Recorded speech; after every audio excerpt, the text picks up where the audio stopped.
tatago, hindi naman ako aalis. So wag ho nilang pilitin yan. That should be really, that would be a disrespect to the Senate. Kaya hintayin lang po nila ako dyan sa labas. Para hindi nyo gagamitin ng Senate, hindi nyo po gagamitin ng Senate as sanctuary para hindi kayo arestuin habang wala pa yung tugon sa mga legal remedies nyo. Hindi po siguro. Hindi po siguro. Thank you. Ma'am, yung mga anak nyo paparito na lang, ma'am.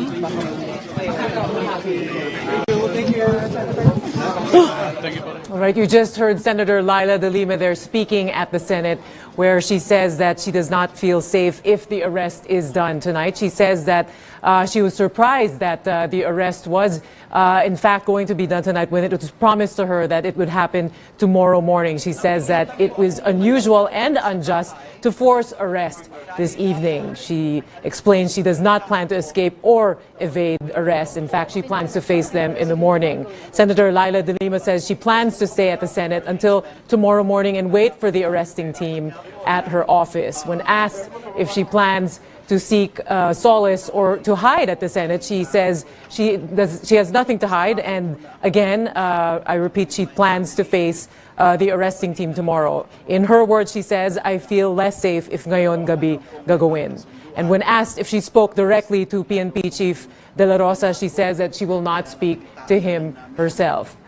This is in relation, of course, to the senator being an arrest ordered on her this morning on drug-related charges filed against her by the Department of Justice. Senator Laila De Lima there earlier talking about who is at the Senate, who has been confirmed at the Senate tonight, saying that she will wait for the arresting team at the Senate. Earlier, the CIDG team was on the way to her home to serve the warrant of arrest. We now have our Camille Abadisha on the line for an update. Hi, Camille. What's the latest from your end? Mitzi, we were able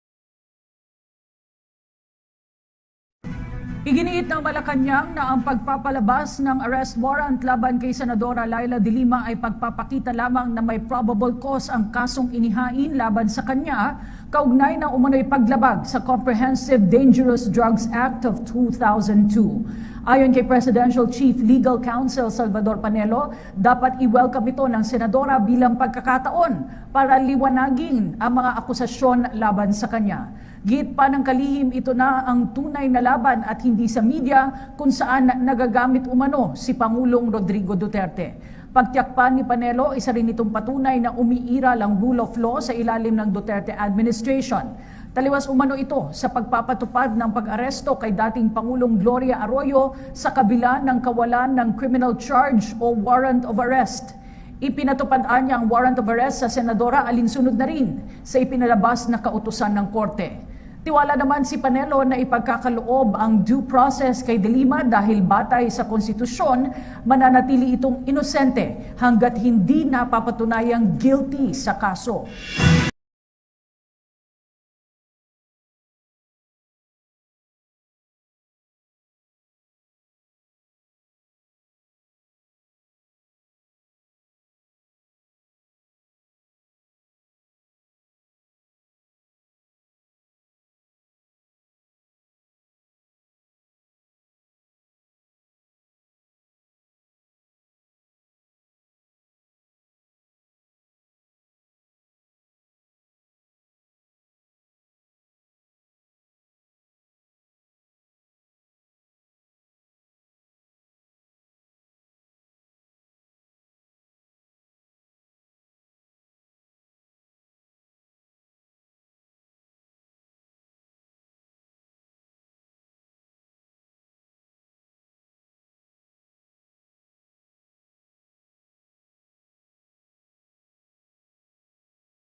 Pinabulaanan ng palasyo ang hindi umano pagbibigay ng prioridad ng Administrasyong Duterte sa EDSA People Power Anniversary.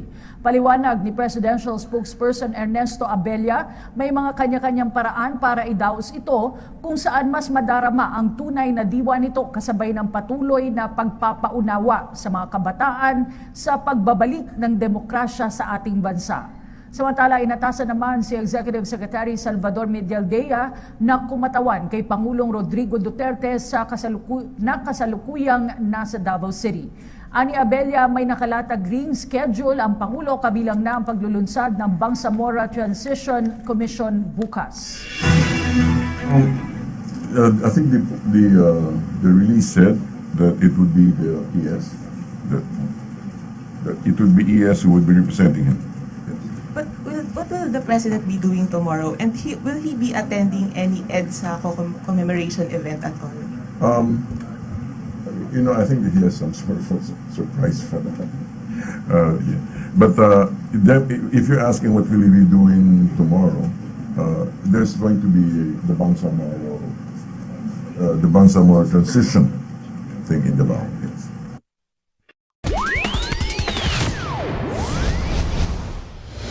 Sa aksyon abroad, nadiskubre ang isang solar system na may mga planetang kahalintulad ng Earth. Ipinakita ng US National Aeronautics and Space Administration o NASA ang 7 planeta na singlaki ng Earth na umiikot sa star na TRAPPIST-1. May layo itong 14 light years mula sa daigdig sa constellation Aquarius. 3 raw sa 7 planeta itinuturing na habitable zone dahil pwedeng magkaroon ng tubig na posible namang panggalingan ng life form. Kung meron man daw buhay sa mga planeta ay posibleng mag-evolve pa ang mga ito dahil bata pa raw ang TRAPPIST-1 na tinatayang 500 million years old. Inanunsyo naman ni Senador Manny Pacquiao na nakikipagnegosasyon siya sa British boxer na si Amir Khan. Inanunsyo yan ang WBO welterweight champion sa Twitter account. Yan ay kahit pa nauna nang sinabi ni top-ranked promoter Bob Arum na nakikipagnegosasyon na sila sa Australian boxer na si Jeff Horn. Gaganapin ang susunod na laban ni Pacquiao sa United Arab Emirates sa Abril. Kinilala ng Malacanang ang naulat ng British Broadcasting Corporation o BBC na kasama Pilipinas sa 5 bansa sa buong mundo na most welcoming.